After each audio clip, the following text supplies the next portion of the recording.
This is The Brain Truth with Allison Jordan. Repent, renew, reclaim. And now your host, Allison Jordan.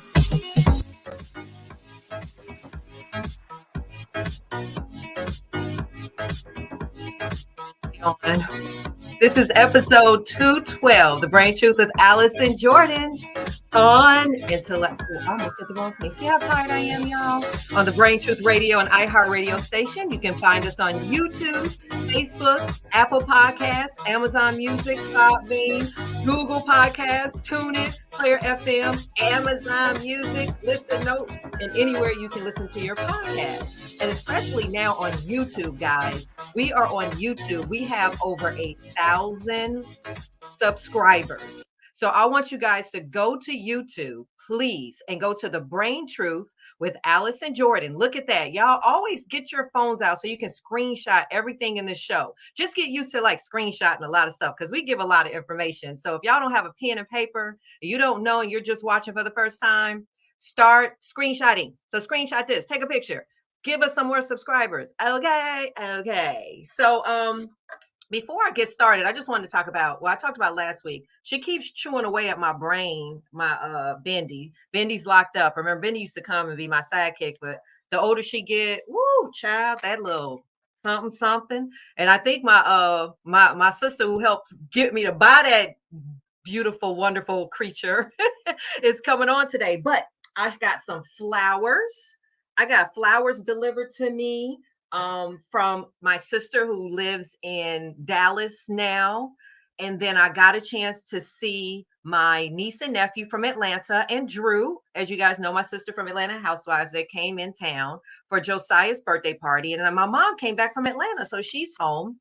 And then I also sat in on the AC Green show and co-hosted with that on 106.3. It was really fun. They want me to come back. We did the Brain Truth. So we're going to be talking mental health on like a secular, very large radio station, which is really exciting because this is what we need to be doing, talking about this stuff. Okay.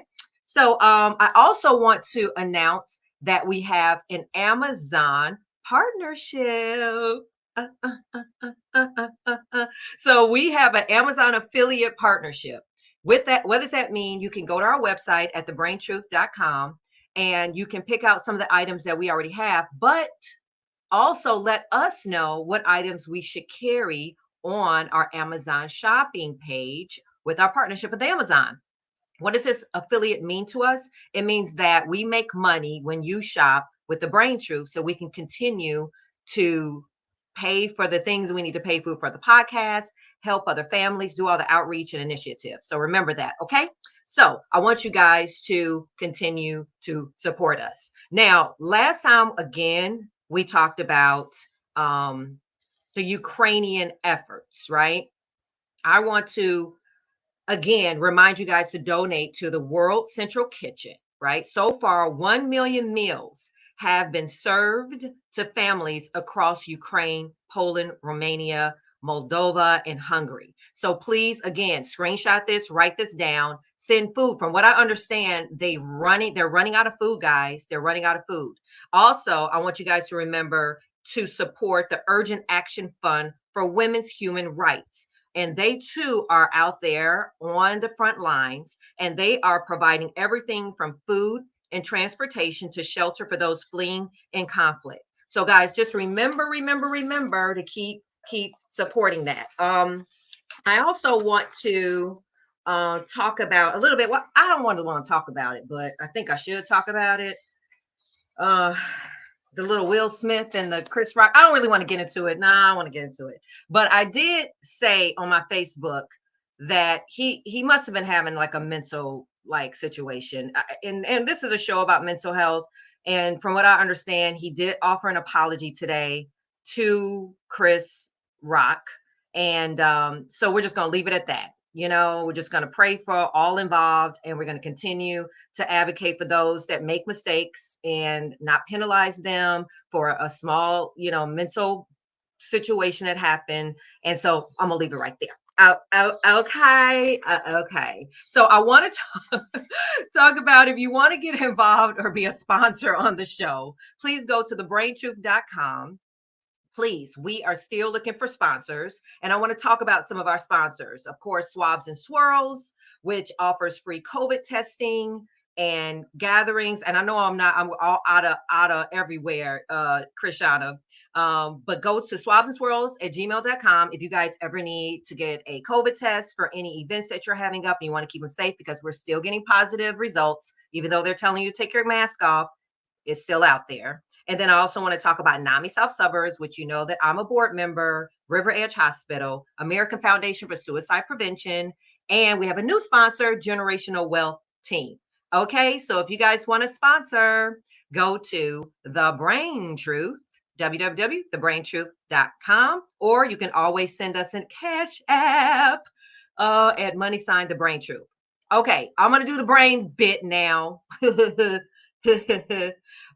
Sorry, Krishana. I know she back there like, what is this girl doing? I had dropped all my pages.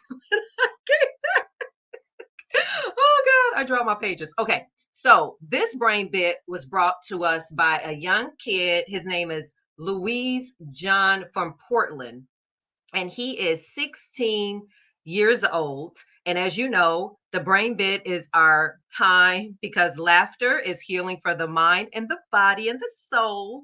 So here's today's brain bit. Krishana's like, wait. All right. What do you get if you cross a thought with a light bulb? Do do do do do do do do do do do do. What do you get if you cross a thought with a light bulb? Okay, a bright idea. Okay. Anyway, we'd love to keep hearing. I got a lot of brain bits. Again, I'm not responsible. People submit them to me. So if you have a brain bit, tag us on Facebook at thebraintruth.com or email us at thebraintruthradio@gmail. Okay. All righty. So I want to just show something really cute before we go into our brain rain spotlight. But it was a promo of like all the stuff that we've been through over the last 25 weeks, I think, or 26 weeks. So I just want you guys to kind of see, if you haven't. I see there's a lot of people. Hey, Jenny. Hey, Lisa. Hey, Dana. I see a lot of people watching, but run this little clip. I think it's really cute. It's about 4 minutes, so be patient. But let's get into it. Okay, let's get into the brain truth. Hi, got my brain. Good evening, Brain Joes. Brain Joes, Brain Joes, Brain Joes. Good evening. Welcome to another episode of The Brain Truth with Allison Jordan on the Brain Truth Radio and iHeart Radio station. What this show is my story. This is my journey to mental health and wellness. And so what I did was, after you guys watched the show and we got an overwhelming amount of people that were writing in, and I was reading these emails and I was reading these letters, and I was just like, wow, you are not doing well in life. So I have people with me today that's going to help us in this journey. We go after helping people in all aspects of it, whether it's, mental illness, nutrition, meditation. We're just powerful. You can learn more about the Brain Gang at thebraintruth.com. I get emotional every show. Sorry. We don't pop the champagne. There's Dr. Gettings. Hey, girl. Can you hear me? Hi, Dr. Donna. The brain bit. The brain buzz. Brain biology. The brain rain, brain bliss. But I just want to thank you for always standing for me, including me in things. You don't know what that feels like, being a person that works behind the scenes all the time. And we work so hard and we make celebrities out of people. And you know who I've made, that people slept on my couch, but to be a part, and you've always included me in things and dreams. And I just want to acknowledge you publicly in front of everybody that you're beyond a casting director. You really are like a saint. You do the work. You never get credentials and recognition ever. And I just want to give you your flowers right now on this day of International Women's Day. I want to acknowledge you. I want to tell you how much you're beloved and how much you mean to me, and how much you being here tonight in this conversation means to all of our brain jewels. And I just want to say welcome. When I'm fasting for someone, that person is my total focus. So today, Allison, you were my focus. I was talking to God about you. So when I wake up in the morning after I'm thanking the Lord, I'm going in my fast and saying, Lord, I thank you for this fast and what it's going to accomplish, the reasons why I'm fasting. And I'm fasting to break yokes. I want you to go to your phone and put this alarm. It's called traffic control. What is traffic control? Traffic control is what you put in your phone or your alarm every hour, 1 o'clock, 2 o'clock, 3 o'clock, 4 o'clock, just every single hour. And during traffic control, that's our opportunity, no matter what we're doing, to take a deep breath, check ourselves, see how you're doing. Am I okay? Am I mad at somebody? Somebody making me mad? Am I getting ready to go off on somebody at lunch? Am I getting ready to go in there and say something to my husband I shouldn't say, or something to my child? So that's our opportunity to sort of recalibrate, rethink. So traffic control, stop. See what's going on in here. See what's moving. Slow it down. Stop it down. Okay? And that's just going to make life a little better. I feel like we just got started. And I'm getting like, we got to wrap up. Why can't these shows be 5 hours long, y'all? Is our show just so good that it just go by real fast? Because I feel like I haven't even gotten into some really deep, juicy stuff. Because we didn't even talk about, like, really for real, Black people, and y'all got to stop with this, I can fix it on my own. Or, like, y'all, get into therapy. You are hurting. You are depressed. You have anxiety. You don't know what to do, right? There are people in the world that is anointed and appointed by God. And I wrote down something where I had said, thank you, God, for putting me through what you put me through. Because if I didn't go through what I went through, I wouldn't have desired so much healing. And that healing wouldn't have led me to you, Dr. Ivy. That desire for you to want me to be healed because of your walk wouldn't have led me to Sister Jenna. And I surely wouldn't be sitting here right now in this space helping other people. You can find us on YouTube, Facebook, Apple Podcasts, Amazon Music, Podbean, Google Podcasts, TuneIn, Player FM, Amazon Music, Listen Notes, and anywhere you can listen to your podcast. Yay! Wasn't that so fun to watch? I mean, and that was just a little bit of what we've done over the last 25, 26 weeks. So thank you guys for checking it out. I want to hear about it. Again, go to our YouTube channel, subscribe, and watch the video. Watch a bunch of videos because we need more views. Also, if you guys want to be a part of our incredible Brain Gang or the Brainiac Board, or become a resource on our resource page, because we populate all different resources, go to thebraintruth.com. That's www.thebraintruth.com, and find out how you can become part of this little party, y'all. Okay, so let's get to it. This is our new segment that I'm so excited about. This is called the Brain Rain Spotlight, everybody. The Brain Rain Spotlight. So this is about people who's using their brain to what? Make it rain. I mean, they're turning some of their hardships in their journeys and monetizing or doing goodwill. And so today, my brain rain spotlight is my beautiful, beautiful sister girl. And she does my hair, y'all. She's my hair lady. Okay. So her name is Sable Fournier. She is a master hairstylist and hair care owner of Sweet Sable's Hair Butter. She has been a hairstylist since 7 years old. And I could believe it because the girl is bad. And she's now 35. She always knew she had a passion for making everybody feel beautiful. And it's made her grow into this hair and care mogul. And this stuff that she has, I want to talk about it because it's beyond like just hair butter, but it's made to make your hair hydrate, and it has other benefits. I call it crack butter something, whatever. But anyway, come on in here, Sable. Hi. I do have on my pink. I have on my pink. You have on your pink. Hey, girl. So You said you started doing hair at the age of 7. Did I read that right? Yes. Like when you Hmm. say doing hair, like what? Like for real, for real? I could Like believe for it. real. For real. My mother was a hairstylist for many Okay. years, and my dad actually taught hair. So he So you taught hair just, it's in care. your blood. It's in your, Yeah. well, what I love about you, for real, like I've always loved you from the very first moment I met you.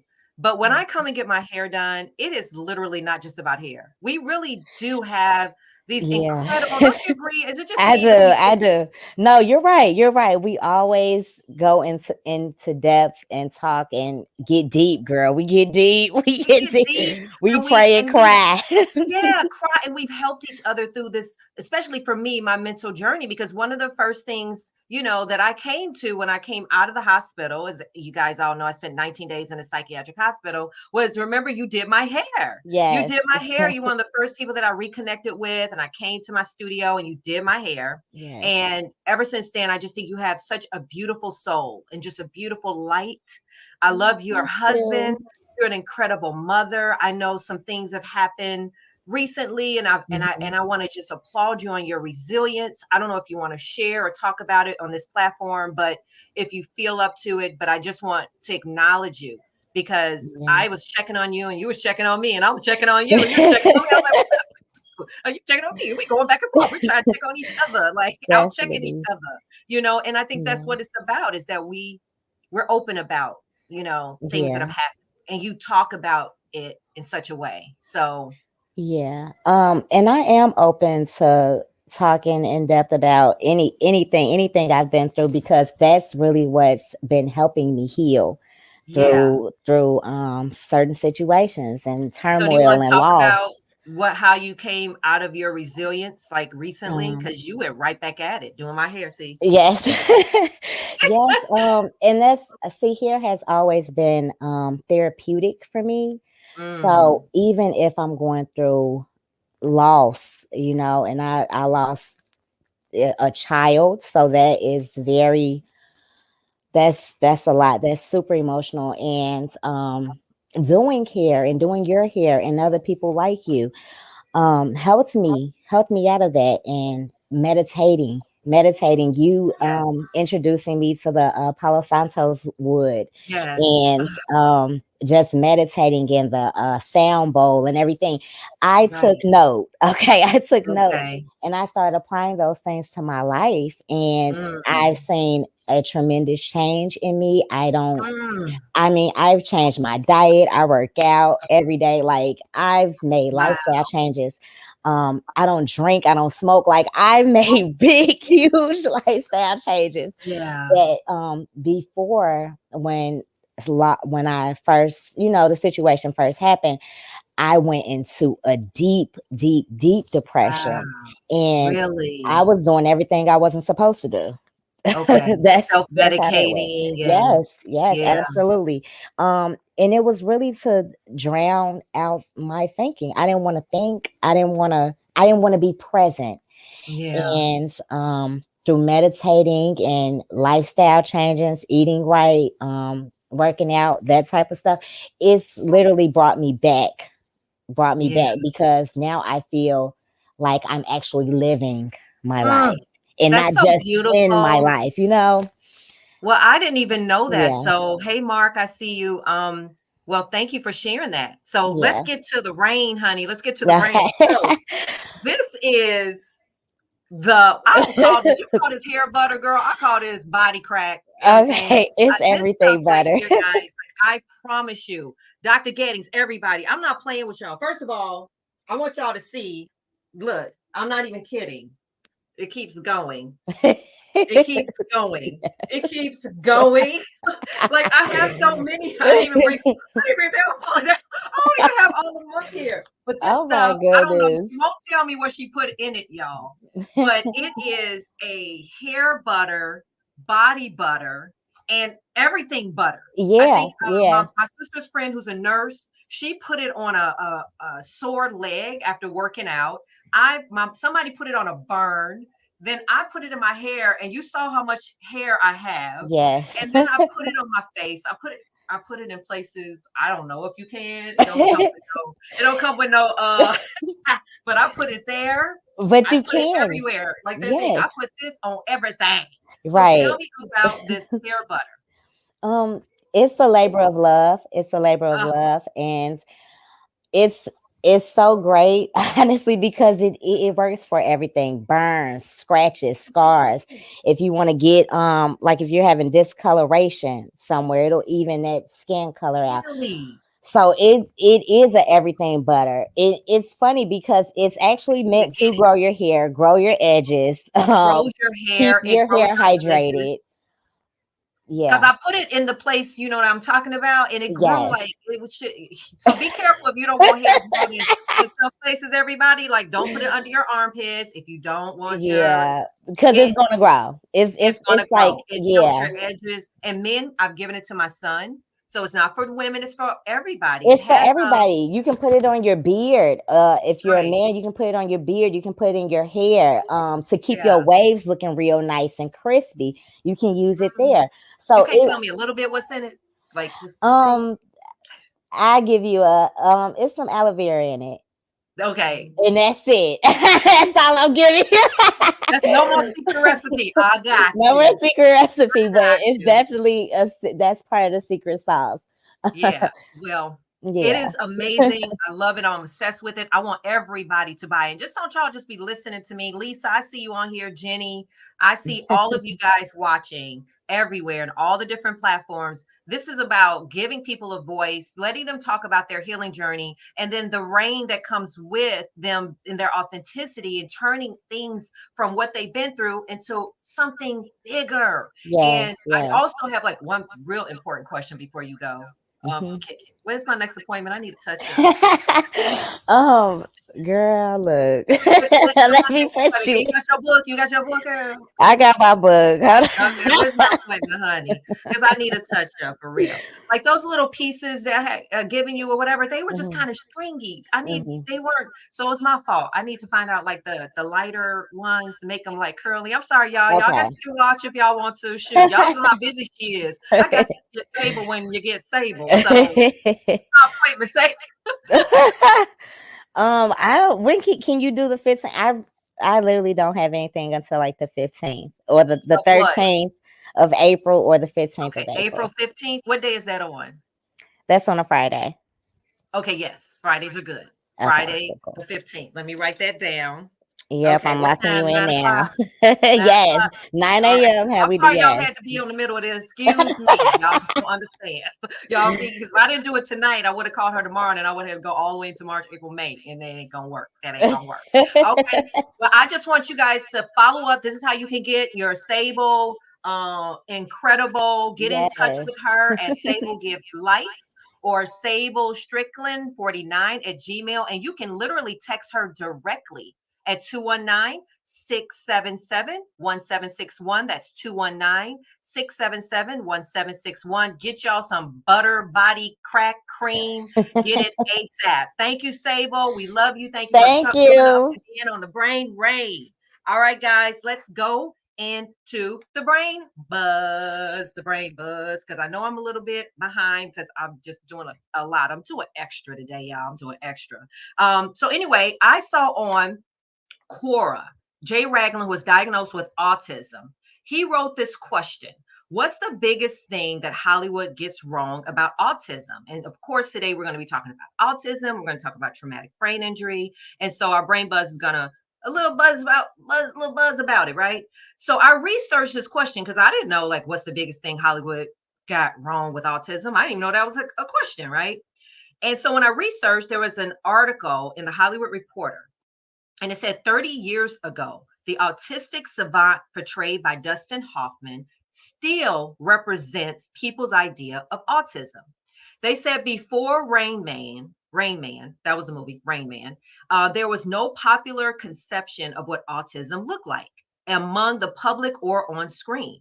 At that point, autism was an abstraction understood only by dedicated parents or specialized clinicians. Rain Man, what can I say? Remains Hollywood's only runaway success with autistic character. In the 30 years since its release, no film or TV show involving an autistic character has matched the commercial and critical success of Rain Man. And this has allowed it to attain a unique kind of cultural staying power.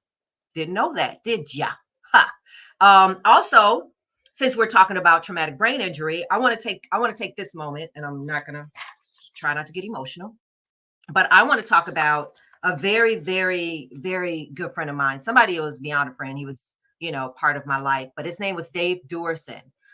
He was diagnosed with CTE, which is chronic traumatic encephalopathy, which is a progressive and fatal brain disease associated with repeated traumatic brain injuries, including concussions and repeated blows to the head. Now, I spoke to Dave, my beloved, on Valentine's Day. That was on February 14th in 2011. And he kept telling me that he loved me and that he was sorry. And I wasn't clear what he was talking about at the time. And I had seen him 2 months earlier when he came to see me in my home. And he had complained of headaches, like anybody complains of headaches, blurred vision, and deteriorating memory in the months, before his death. But while we were talking, he would also like stare off a lot. And I just didn't know what was going on. I'd just be like, hey, what's going on? And that's why I think it's so crucial that we do these shows and we educate the public on these different variations in the mental health world, because not that, somebody stares off, you just be like, oh my God, do you have a, whatever, but we just got to pay more attention to what we're seeing and just not see it for what it is. And just, it's okay to ask, are you okay? Had I asked him, like, are you okay? I didn't ask, I didn't know. I just was like, oh, you got headaches and this and that. So anyway, Durson took his own life on February 17th, 2011 in his condo in Sunny Isle Beach, Florida. He shot himself in the chest rather than in the head so that his brain could be examined by Boston University Center for the Study of Traumatic Encephalopathy, which confirmed later on after his passing his diagnosis. And his final note to his loved ones was to please see that my brain is given to the NFL's brain bank. And so he was a hero, my Dave. And so if you want to find out more about Dave Durson and the Athletic Safety Fund, which provides both baseline and post-injury impact for all student athletes grades 7 through 12. This includes both male and female athletes in all sports, including cheerleading. Go to the www.ddmuncieyouth.org. And that's the Dave Durson Athletic Safety Fund. Okay, let's get into our disclaimer. The Brain Truth does not serve the purpose of providing medical treatment or therapy services, diagnosis, prevention, or cure for any physical, mental, or emotional disease or issue or condition. As a member of our audience, you agree that the Brain Truth does not assume liability for any physical or mental disease, condition, or issue, or any other type of loss or damage due to any information shared on our podcast. So today's show is super loaded. And so since we are airing before April, which is World Autism Month, and April 2nd, which is World Autism Awareness Day, we have some really incredible guests to talk about autism. But before we go into the autism conversation, I want to quickly talk about brain injury awareness, because this whole month of March was also the Brain Injury Awareness Month. And so it's only apropos that we end the month on the subject, right? So Brain Injury Awareness is a public awareness campaign that provides a platform for educating the general public about the incidence of brain injury and the needs of people with brain injuries and their families. We wanted to first, before we talk about autism, I want to bring on, and I'm very honored to have him here tonight. His name is Gregory Ayotte. He is the Director of Consumer Services for the Brain Injury Association of America. And for more than 3 decades, the Brain Injury Association of America, BIAA, has proudly led the nation observing Brain Injury Awareness Month by conducting an engaging public awareness campaign in March of each year. So come on in here, Greg. Where's Greg? Hi, Greg. Hi. Welcome to the Brain Truth. How are you? I'm good. I need to know, would that water help me grow Oh, a you look beard. amazing, but you can still put the crack cream on your skin and just keep it glowy. It's glowy and beautiful. But remember, if you put it on your chin, I you don't. might grow a beard back. I've never been able to grow a beard, so I was thinking, well, if I Oh use yeah, that, put it on maybe I there. could. Put it on there. Let's see. And come back and let us know. So Greg, tell us about Brain Injury Association of America. Like, give us a little snapshot. What is your day today? I know you are the director, and I know it says something about you guys do something on March of the year, but what typically does your job and life look like?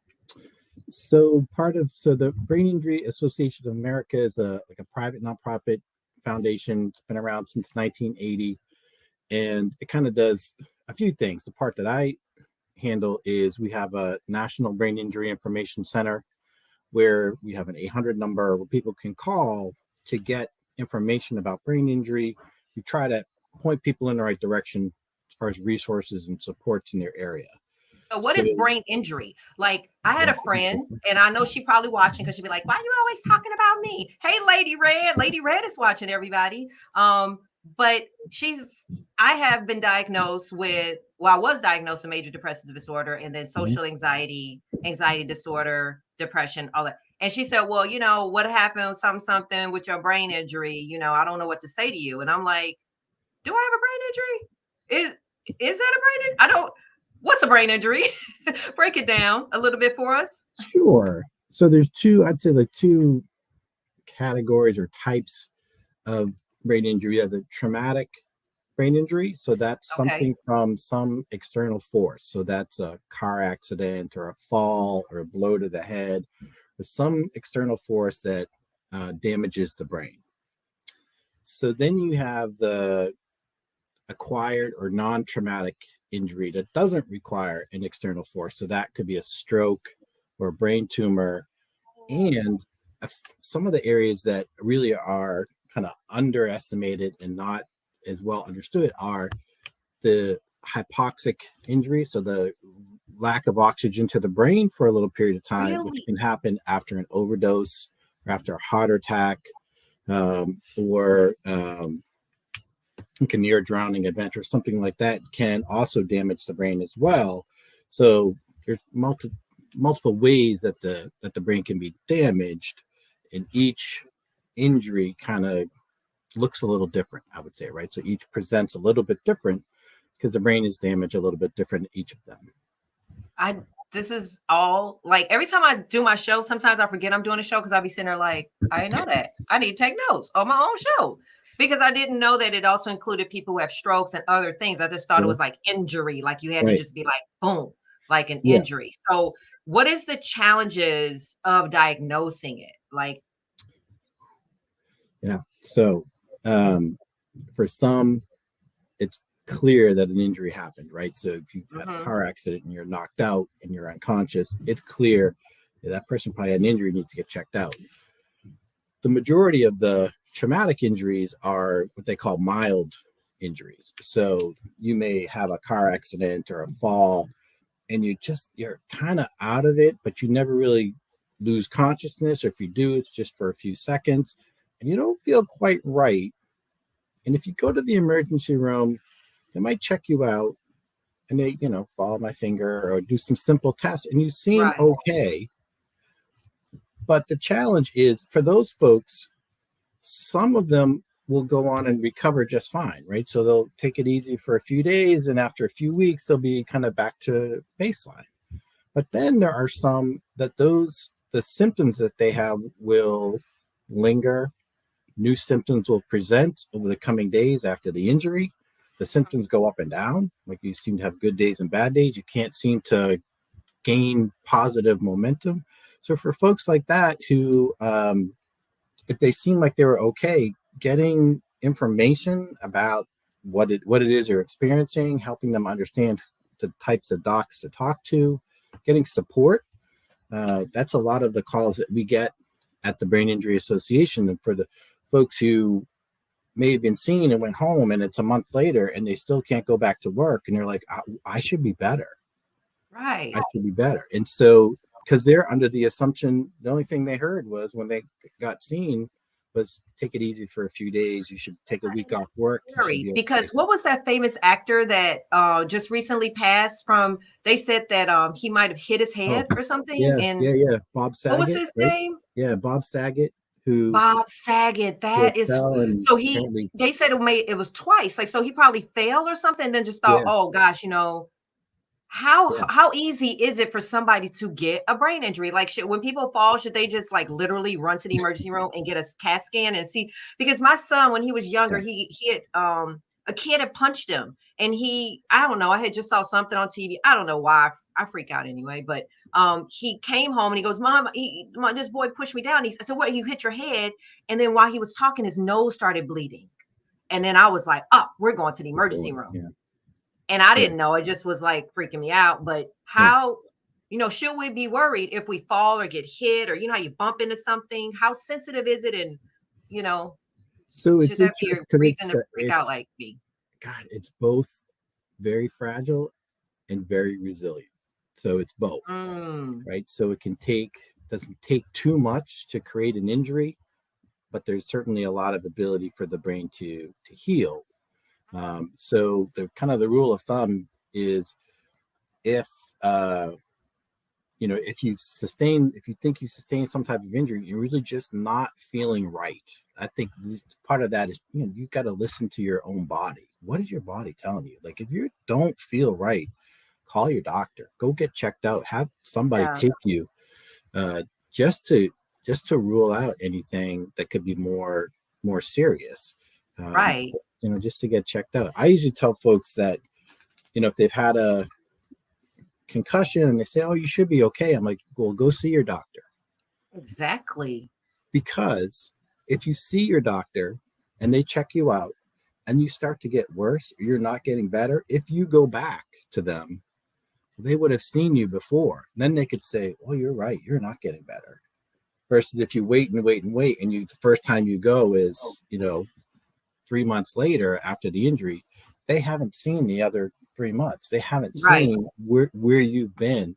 And so it gets harder for them to always see kind of what you've experienced and maybe try to help correct or support or direct you to a more helpful therapy. How hard is it to explain brain injury to others? Because, like, is it linked to mental, how do I say this?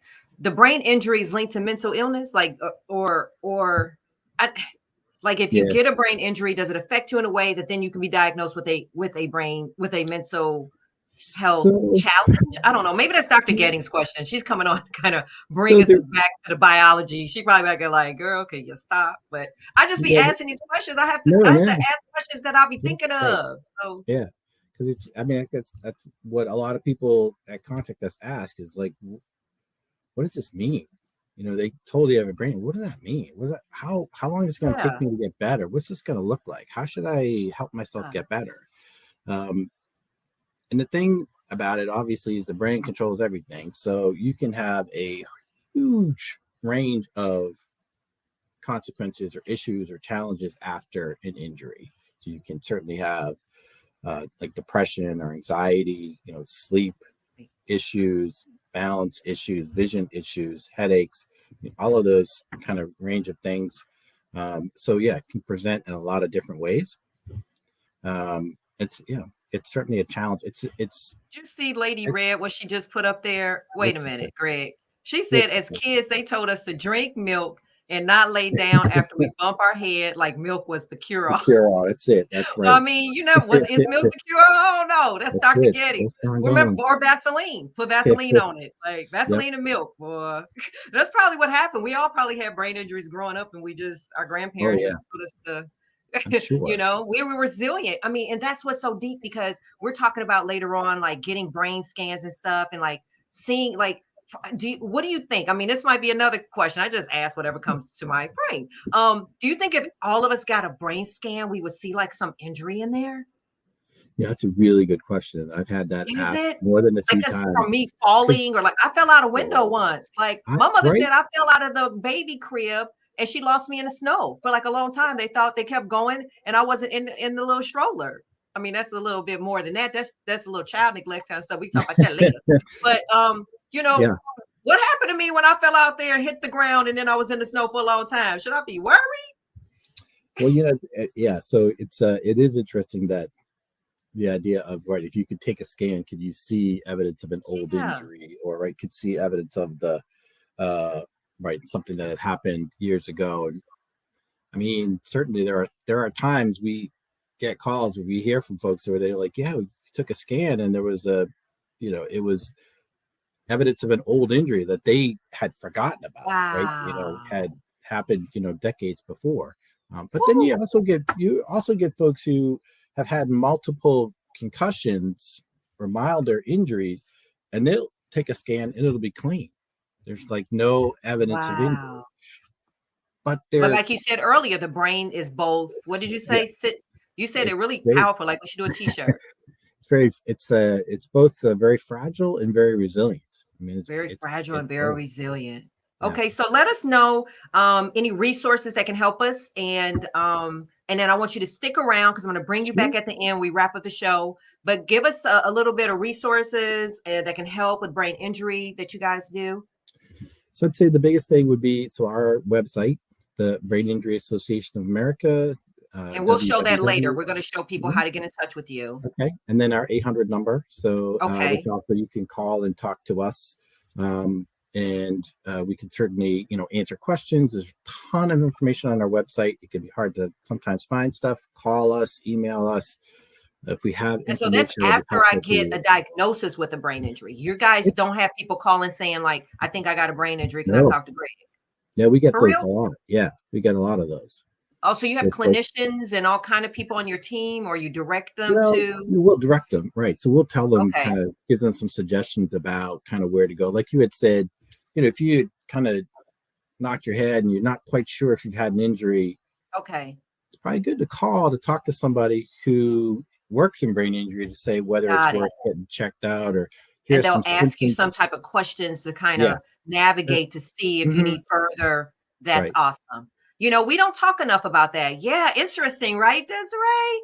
I know, because we don't talk about these things. And I'm sorry we missed the whole month. I'm sure you were very busy this month, but I'm glad that, one of our team, one of our producers, we definitely want you to come back, because I know Dr. Getting said there's so much about brain injury. She said, have you ever saw anyone return back to normal after a brain injury? My cousin had 5 strokes after getting his COVID vaccine, 36 years old, seemed healthy, but now he has what they say is brain damage. He functions normal in conversations. Is he not moving, but he is walking? He can't talk. He has to stop walking to talk. He can't do them at the same time. Yeah. With time can be reversed. Whoa. Well, I can't speak to the. That's a Dr. Gettys. Maybe Dr. Gettys can answer that, Lady Red, when she comes on.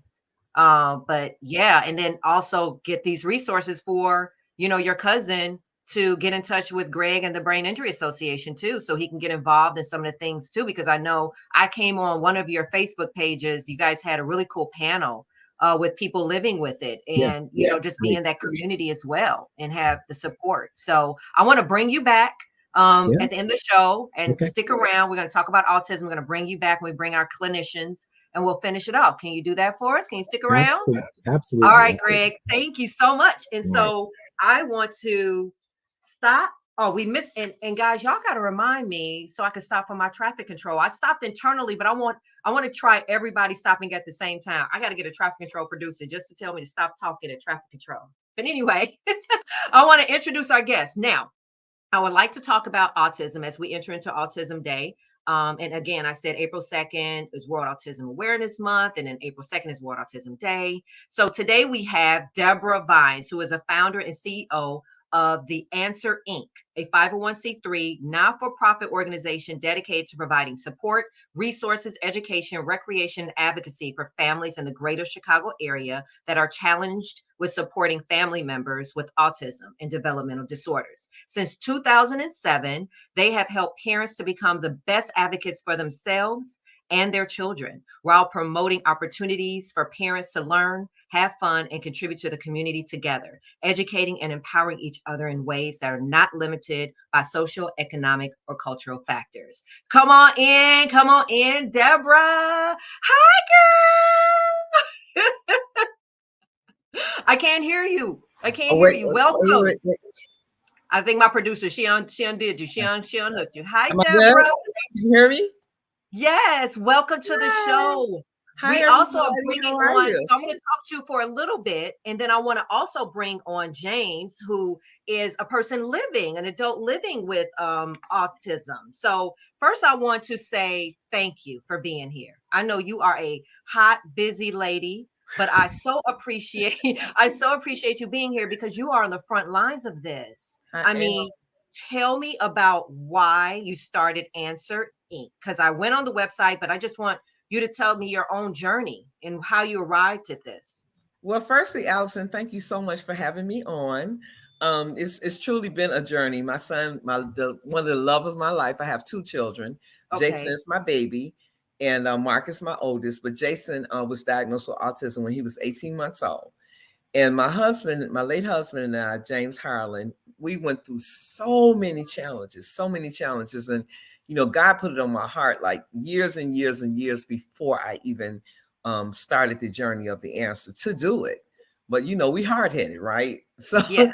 I was hard-headed, but in 2007, God put it on my heart to start the Answer Incorporated because our son Jason was diagnosed when he was 18 months old, and we've had so many challenges finding resources within our community.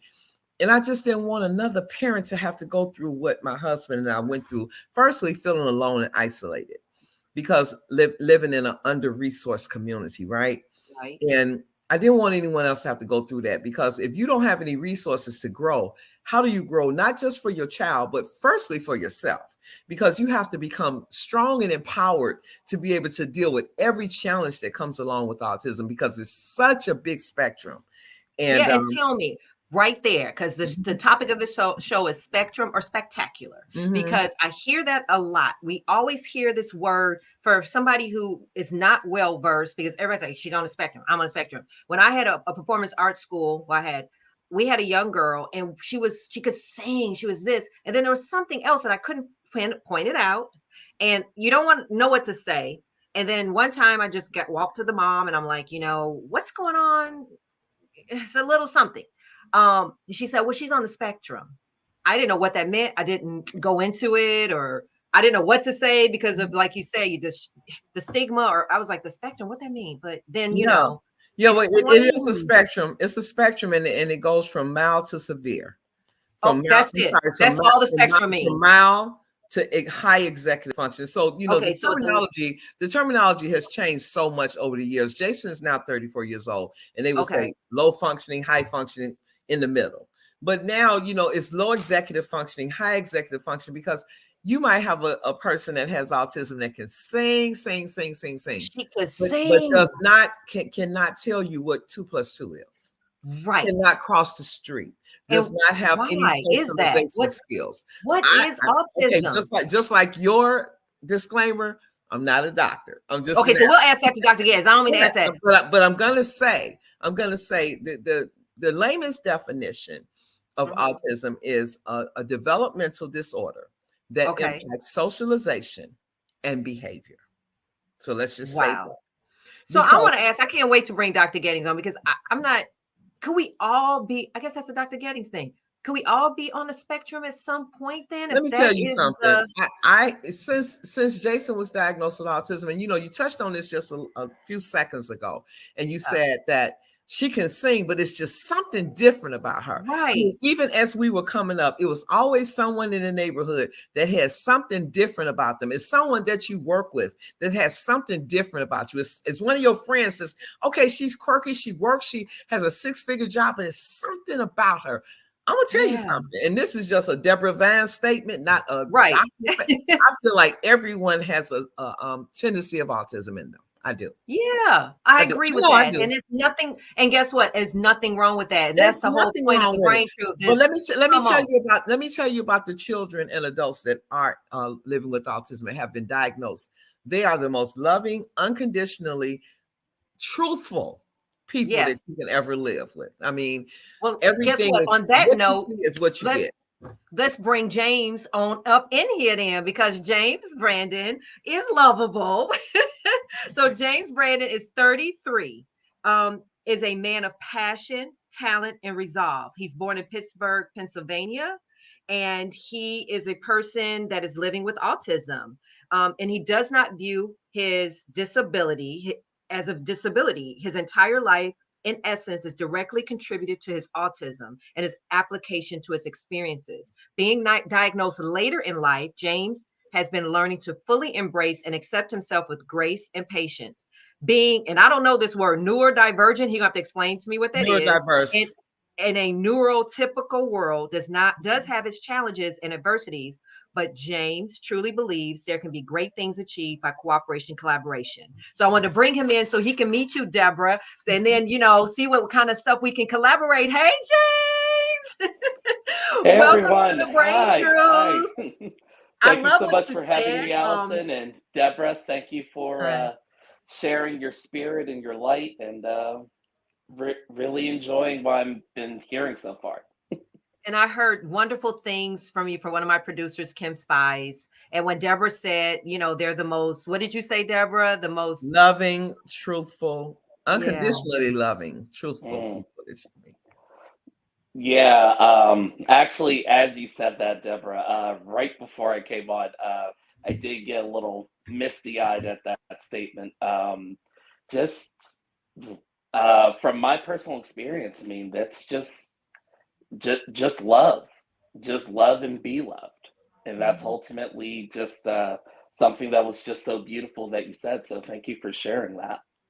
Lady Red says, "Hey, James." Now, Lady Red is Hi, a Lady really Red. big radio personality, so I'm glad she's tuning in tonight. And there's a lot of people that's making comments. Edward and Christine, and there's a bunch of people. But Deborah, I want to go back. I want to go back before you get to your question. I want to go back to something that you said. Yes, ma'am. And it was in the content of mental disorder.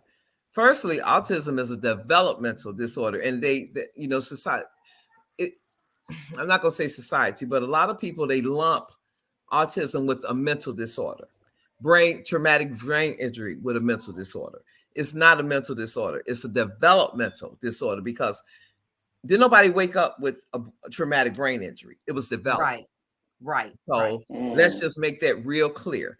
So are we born with autism? So, or we don't know. Well, that's another that's a scientific question. Okay. But autism is deemed as a developmental intellectual disability. Got it. Okay. So James, tell us, you said you got diagnosed as an adult, and how did that all come about? Just life, you right. yourself went, or how did that happen? Well, interesting story. I mean, as discussing earlier in the show, you had mentioned how Rain Man was the pretty much like Hollywood, or what became the public understanding of autism. And if you weren't Rain Man, you weren't diagnosed.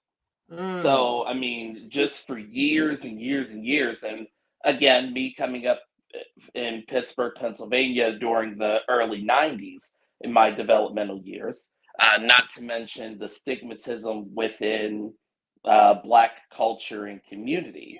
It just went undiagnosed for a very long time, just like, oh, like he's really good at this, but can't color in the lines, like a discipline problem, can't stay in the seat, hyperactive, may need Ritalin, and just all of these things. But ultimately, the moment of clarity, or my aha moment, my nephew, Gabriel, whom is pretty much just like a next generation version of me. Okay. Like literally, like some of the quirks, the stimming, and him just being so inquisitive, just being so curious, and just I looked at him, and when he was formally diagnosed, I started to put two and two together in my mind, and I went to a neurologist, and we discussed a few things, did a few scans and tests, and ultimately it's mainly observed as a behavioral observation of the patient that is potentially being examined for autism. And ultimately, in that, just there was so much. At first, it was kind of unsettling moment, just being that I was like, And you were well, I how was old when they diagnosed you? You were I was about 27, 28. 27, 28. So I want to bring Yes. on, this is a perfect time to segue. Thank you, James, for coming on. I just wanted you to come on as a person living with it because we have Deborah here who we really want to get into what her organization is doing to help people like you. And I want to bring on our brain gang, specifically Dr. Gettings right now, because we want to get into the brain biology of this conversation. And so, Dr. Gettings, I want you to join in because every question I have, be like, Dr. Gettings from the top of the show. So come on in here, Dr. Gettings. And as you guys know, hey.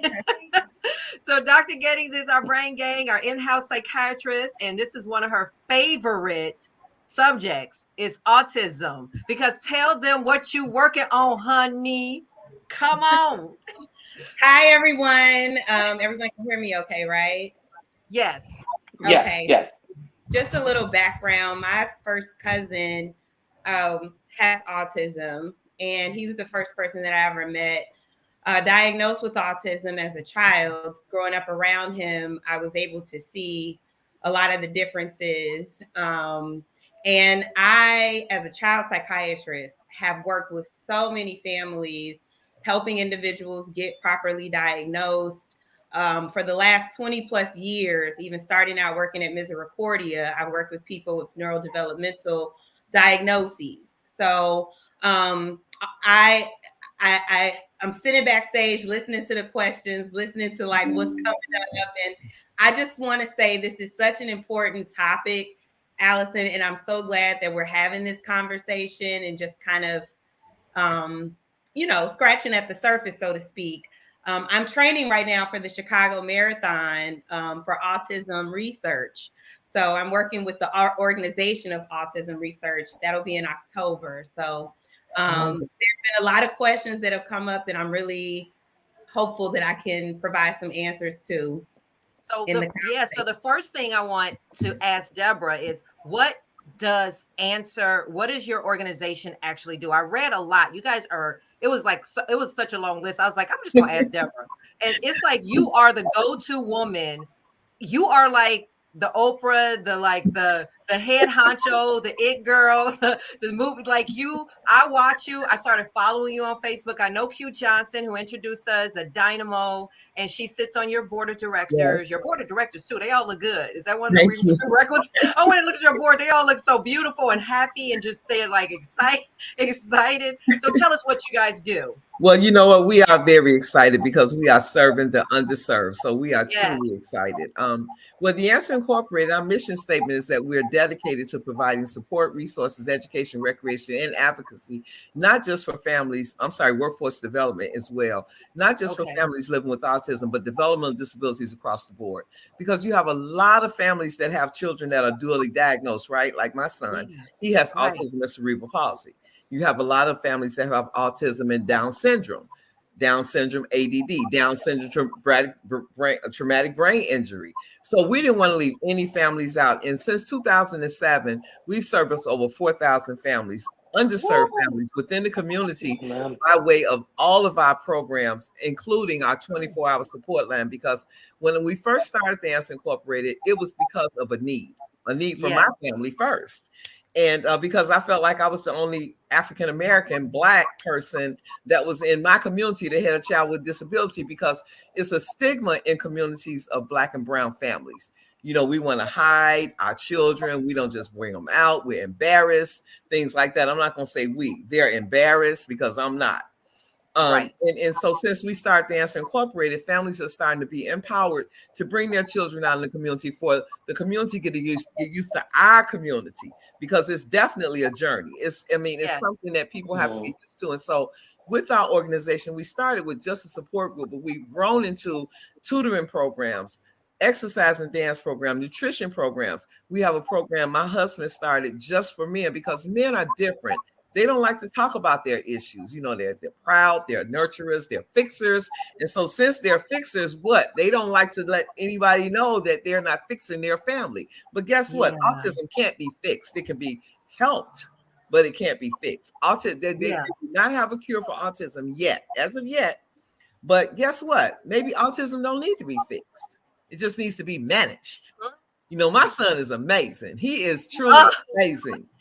You know, sometimes I can't wait to meet him. I used to pray all the time, you know, and I still sometimes do, would be like, Lord, just let me be able to have a conversation with my son. I just want to have a conversation with him. But you know what? We have eyeball conversations. He does have limited language, but we have eyeball conversations to the point where everybody in the community loves my son because I take him everywhere to let the community know that autism is not a disease. It's not something that if you touch somebody, you can catch it. It's not, you shouldn't be afraid. You have to know how to live with this community of people. And so when you first heard, I heard you say, when you first found out, he was how old again? He was 18 months. And so you said it was devastating because you just didn't know enough. Because enough. Only thing I heard about autism was what? Rain Man. See, my son was not exhibiting anything, but you know what? Yeah. To speak to that point, there is other television programs that are exhibiting autism. Like The Good Doctor and all of that. Right? Not just a good doctor. Which one? Claws, a black. Yeah, I heard about that. Yes, the man that's portraying the African American man that's portraying someone with autism. He's doing a great job, great job. So to do more with advertising. Rain Man was the one that was the biggest. Yeah, but like that, people don't know about it, and people maybe we should do some screenings. Maybe we can. I'm working on something so we can talk about it. We want to work with you now. Let us know how we can help you out, honey. Absolutely. So Dr. Gettings, explain to us, give us the low on the spectrum. Tell us all that you can tell us about it. Hey. Yeah, so I just want to kind of touch on what we've already talked about and kind of explain it from just how I've been trained and how I understand it. I think the important distinction that Mrs. Vines brought up is the fact that this is a developmental condition. And so when we think about what causes development to be different, if you will, more than 50% of cases of individuals that are diagnosed with autism, we know it's linked to some genetic issue. So if you think about it, there's genetics, there's also environmental factors. And everything we've talked about tonight thus far is about the brain and what happens when the brain is not functioning in a what we call neurotypical way, right? And so in order to really understand what may be different in an individual who has autism, you kind of have to start at the root and look at the behaviors and map them, if you will, to certain parts of our brain. So when we talk about symptoms, right, a lot of people who are concerned that their child may not be developing in a neurotypical way, one of the first things that they see is that lack of social interaction, that lack of eye contact, that lack of speech development, which we would expect around 18 months. So a lot of times in those cases, when we talk about severity, mild versus moderate versus this spectrum, right? I really feel like we have not developed a true language for all of the different subtypes, if you will, of how autism may present. And the language has changed a lot over time. But in cases where speech development is absent, that's usually when you will see a parent start to develop concern, right? They're not interacting. They also can present with sensory issues. They may be very sensitive to sound.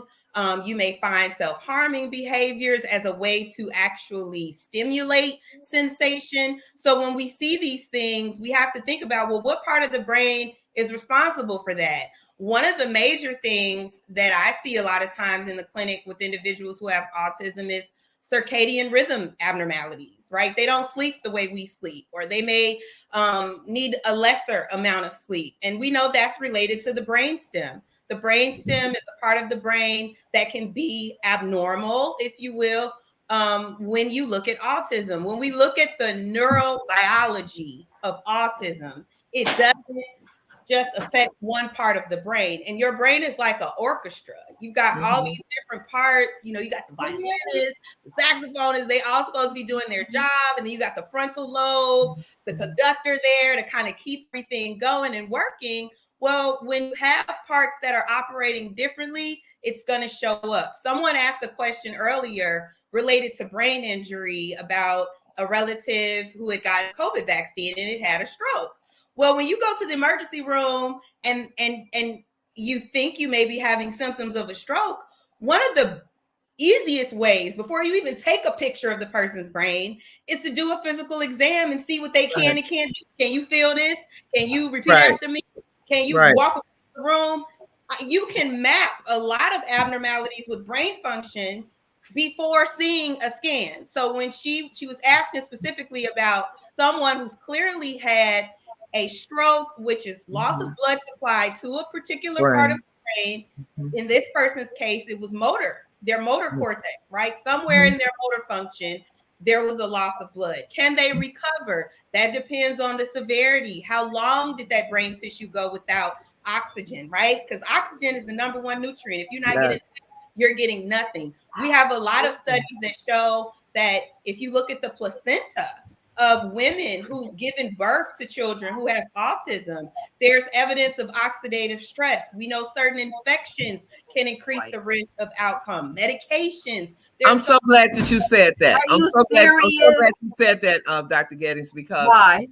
Because when Jason was born, firstly, he was born at 2 pounds 6 ounces at 24 weeks.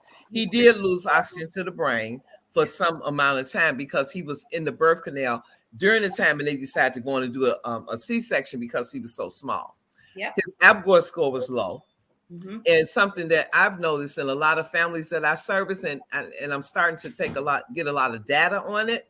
Yeah, but I'm finding that men that are over 40 have, as African American men, have a lot of children with autism, and it's from the male side. For instance, on my husband's side of the family, you have my son Jason, and then he has a brother that has a son that has a son that is developmentally challenged. So on my husband's side of the family, there are 3 developmentally challenged boys, right? On my side of the family is 2. Okay. And we know that with autism, for sure, there's a higher incidence in males. They're 4 times, have a higher, and what we see is that there's some protective factors, go women, that are there when it comes to just genetic development. But at the end of the day, what we're talking about is genes and environment. And over 50% of the cases, like if you have an individual that has a child with autism, they have a 10 times increased risk of having another child with autism. Right. I work with parents who, I mean, I've told Allison, and I know she gets it, but seeing it every day, parents who've been in the house with their, not just children, their adult children who have nothing to do. They have programming, COVID shut all of that down. They don't have resources, and they're trying to manage their own sanity in the midst of caring for these individuals. But let me say this.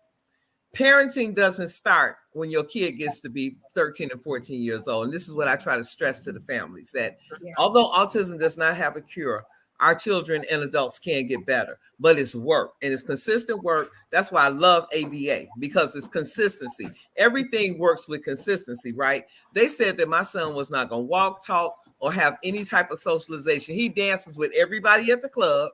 He has limited language. He has great socialization skills. But a lot of it is diet too, Doc. A lot of it is diet.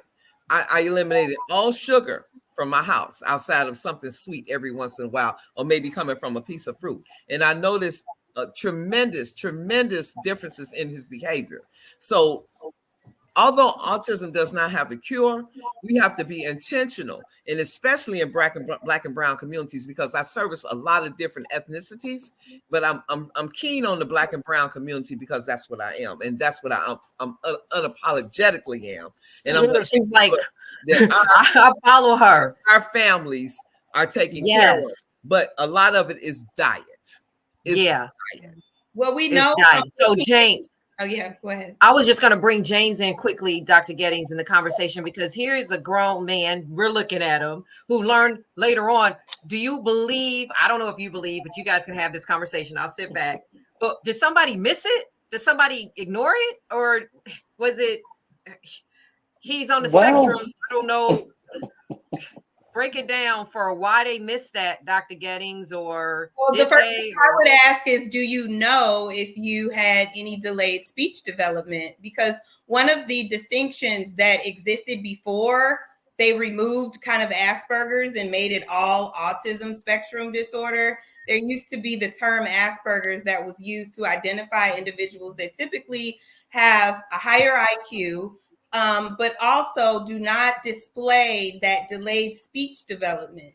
So a lot of times you may have a child that's not, again, what we consider neurotypical, but they don't have the impairments or challenges that may send a person running to the doctor to say something's wrong with my child, right?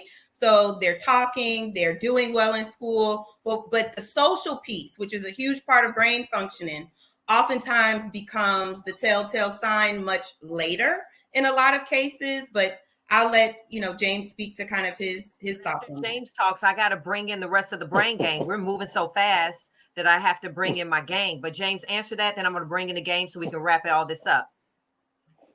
All right.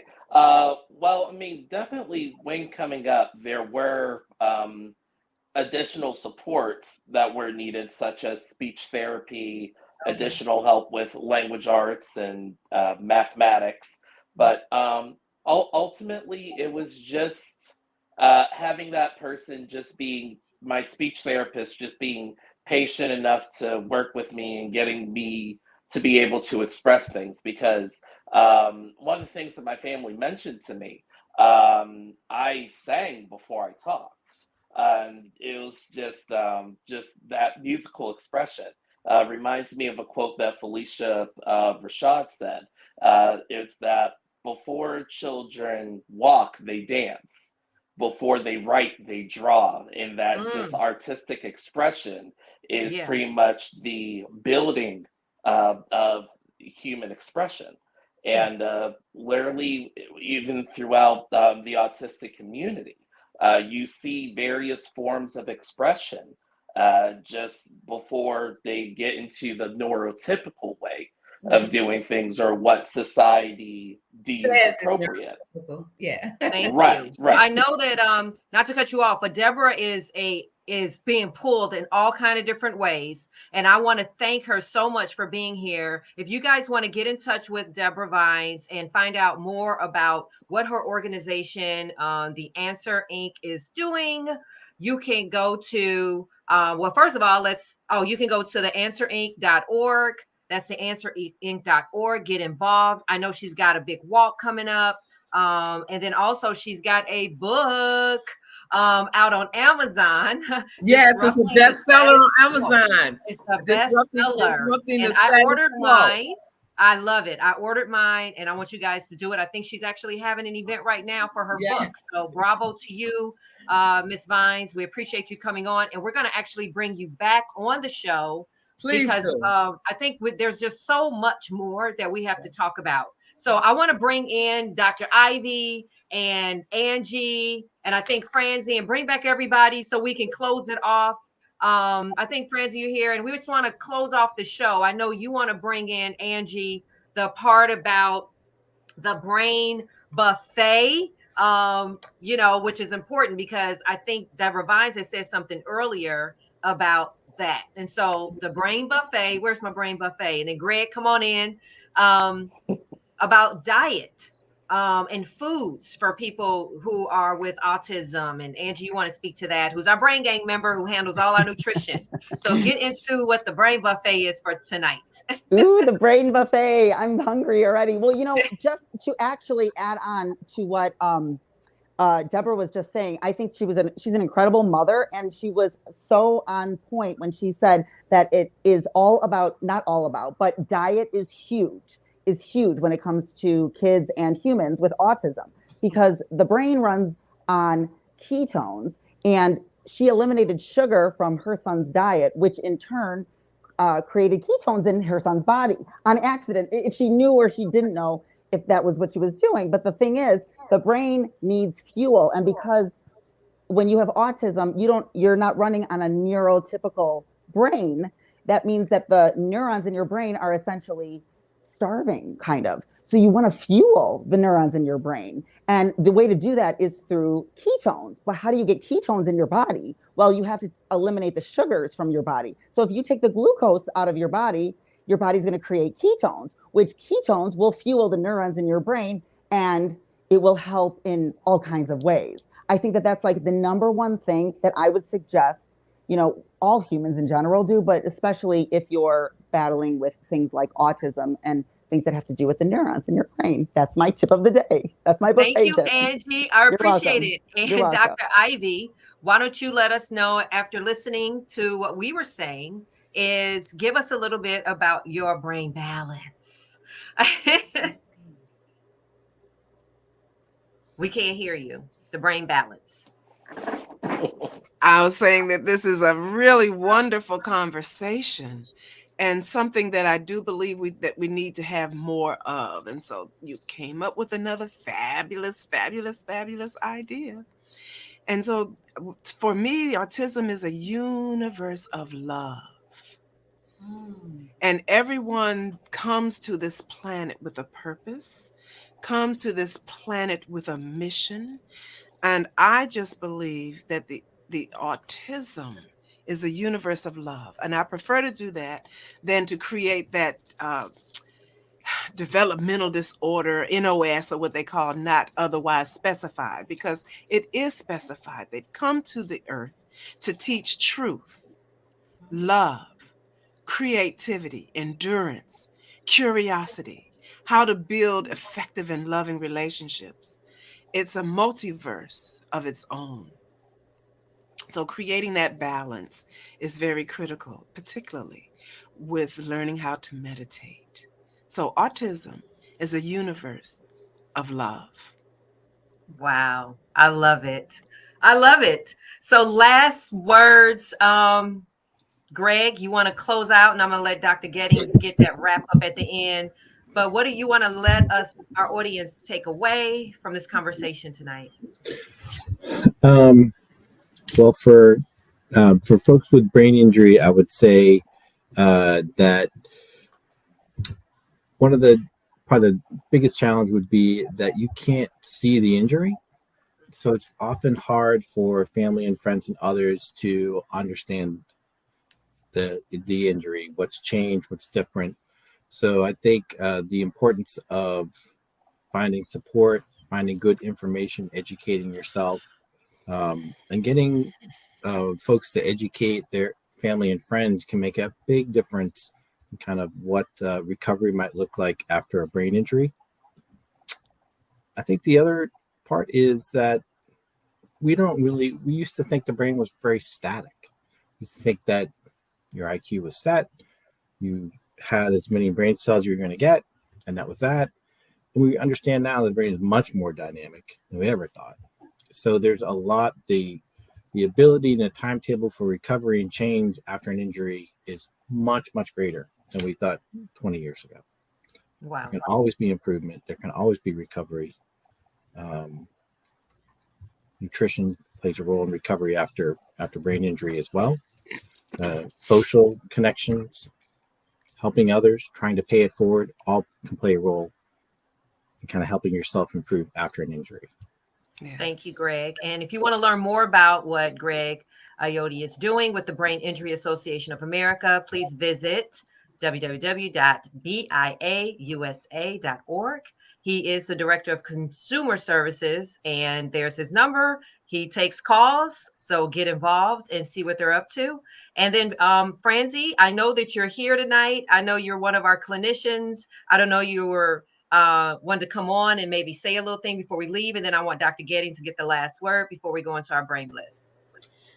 I just want to take this opportunity to remind all of us who know anyone who is the main caretaker of someone with a traumatic brain injury or that's someone with has severe, moderate to severe spectrum, make sure you wrap your arms around that person and remind them to practice self-care and to get the support that they need so that they can continue.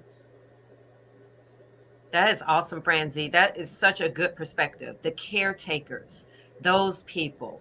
And that might be good too to reach out to the Brain Association to see. I'm sure they have a lot of resources as well. So you guys keep supporting. Dr. Gettings, I want you to wrap it all up and then we're going to go into the Brain Bliss.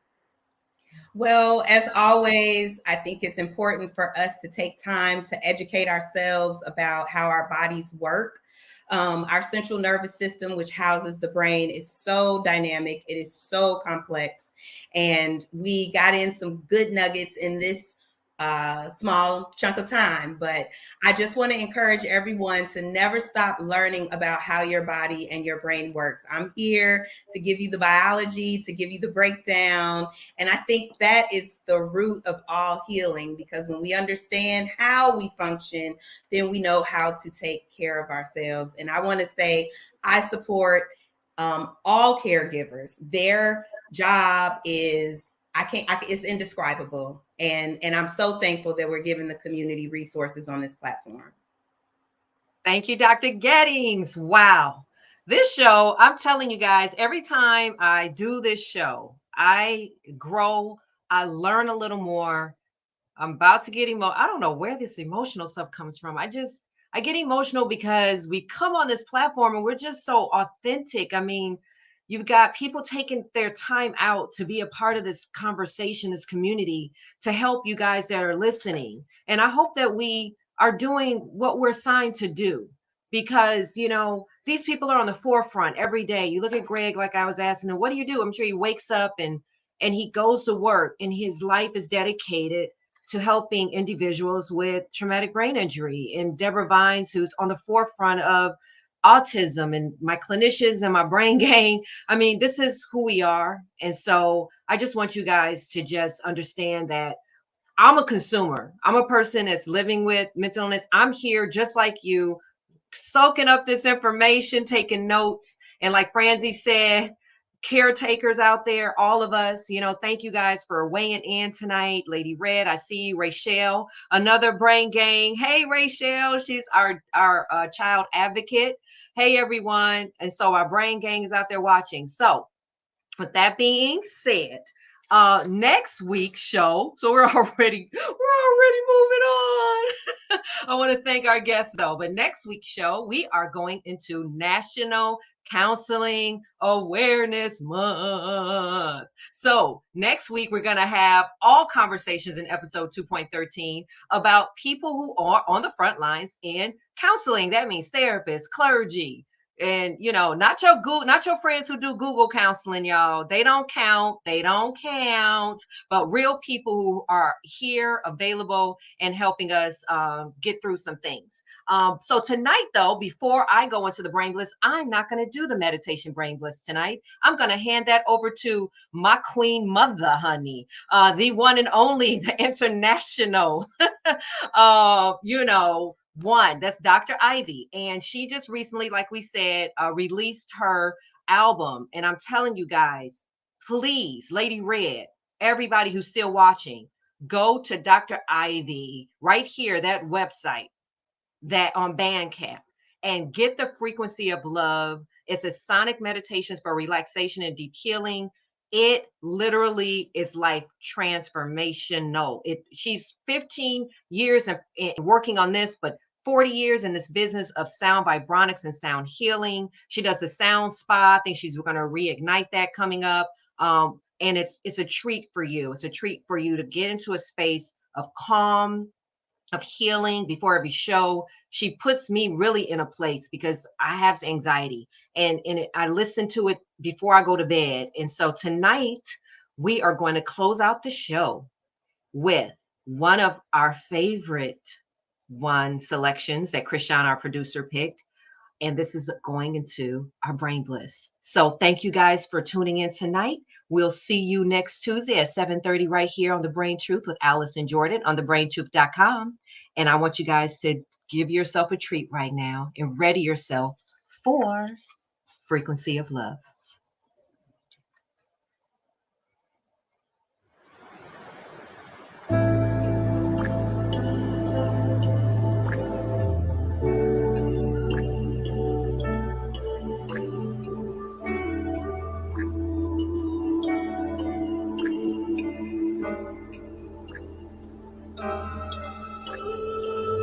Healing begins in the mind. I welcome you into my world of inner peace and emotional balance. With sonic mind streaming meditations and sound vibronics. An extraordinary, penetrating, and powerful mindfulness practice using crystal sound vibrations. Thoughts of the highest form and intention to manifest, and sultry rhythms that will soothe your soul. This sonic meditation experience has been created with singing crystal bowl vibrational musical instruments. You may experience profound effects on the organs, the tissues and cells, as well as the circulatory and endocrine systems. These sound frequencies penetrate deeply into each atom, molecule, cell, gland, and organ of the human body. The human body absorbs the sound frequencies. Crystal sound frequencies. A master healer. Absorbing, storing, releasing, and regulating energy. Light is faster than sound, and thought is faster than light. Creating instant shifts in consciousness. Get ready. Use this deep relaxation experience to reset your emotions